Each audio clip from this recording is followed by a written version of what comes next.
رات کے پیٹ میں، رات کے درمیانی حصے میں۔ تہجد اصل میں جسے کہتے ہیں وہ نہیں ہے کہ جو عام طور پر لوگ فجر سے کچھ دیر پہلے جاگ گئے اذان سے اور جلدی سے 8 نفل پڑھ لیے، یہ تہجد نہیں ہے۔ یہ تو فجر کا ضمیمہ بنا لیا، ہاں نوافل ہے، عبادت ہے، اس کے بھی جو اس کے برکات ہیں وہ ظاہر ہوں گی، جو اس کا ثواب اور اجر ہے اللہ دے گا۔ لیکن اصل میں جسے تہجد کہا جاتا ہے وہ رات کو سو کر پھر اٹھنا، نیند کو توڑ کر،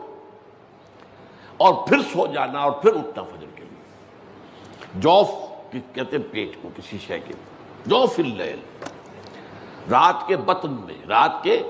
درمیان میں، یعنی نصف رات گزر جائے اس وقت سے انسان جو ہے وہ نماز پڑھے، اور پھر ثلث رہ جائے تو پھر جاگ جائے، پھر سو جائے، اور پھر اس کے بعد اٹھے فجر کے لیے اور سنتیں پڑھے اور آئے مسجد کے اندر۔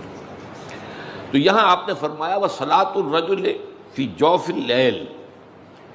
اور اپنے اس قول کے لیے حضور نے آیتیں تلاوت فرمائی، وہی دو آیتیں۔ یہاں یہ سورہ سجدہ کی آیت نمبر 16 اور 17 ہیں۔ تَتَجَافَىٰ جُنُوبُهُمْ عَنِ الْمَضَاجِعِ، اللہ تعالیٰ اپنے خاص محبوب بندوں کی یہ صفات بیان کر رہا ہے کہ ان کے پہلو اپنے بستروں سے علیحدہ رہتے ہیں، رات کے وقت جاگتے رہتے ہیں، بستر پر لیٹیں گے تو سو جائیں گے۔ تَتَجَافَىٰ جُنُوبُهُمْ عَنِ الْمَضَاجِعِ يَدْعُونَ رَبَّهُمْ خَوْفًا وَطَمَعًا، وہ اس وقت اپنے رب کو پکارتے ہیں، دعائیں کرتے ہیں، خوف کے ساتھ بھی، اس کے مواخذے کا خوف، اس کے عذاب کا خوف، اس کی باز پرس کا خوف، اس کی ناراضی کا خوف، جہنم کا خوف، وَطَمَعًا، اور طمع کس کی؟ اللہ راضی ہو جائے، اللہ کے اجر و ثواب کی بھی طمع ہو، لیکن سب سے بڑی طمع کیا ہے؟ اللہ مجھ سے راضی ہو جائے۔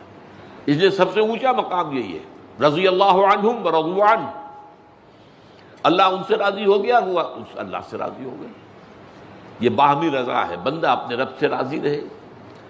وہ ہے کہ تسلیم و رضا، جو بھی دنیا میں آ رہا ہے اس پر شکوہ، اللہ کا شکوہ زبان پر نہ لائے۔ جو بھی آ رہا ہے یہ میرے رب کی طرف سے ہے، وہ میرا مولا ہے، آقا ہے، دوست ہے، میرا خیر خواہ ہے، اسے معلوم ہے کہ اس شر کے پیچھے کون سا خیر آ رہا ہے، مجھے کیا پتا، مجھے تو شر نظر آ رہا ہے، خیر تو نظر نہیں آ رہا۔ اس لیے فرمایا گیا کہ ہو سکتا ہے عسیٰ ان تکرہوا شیئا وہو خیر لکم، وعسیٰ ان تحبوا شیئا وہو شر لکم، واللہ یعلم وانتم لا تعلمون، ہو سکتا ہے تمہیں کوئی چیز بری لگے حالانکہ اسی میں تمہارا خیر ہو، عین ممکن ہے تمہیں کوئی چیز اچھی لگتی ہو حالانکہ اس میں تمہارے لیے شر ہے، اللہ جانتا ہے، تم نہیں جانتے۔ اس کیفیت کے اندر دنیا کی زندگی گزارے، اللہ تعالیٰ آخرت میں اسے راضی کر دے گا، اللہ اس سے راضی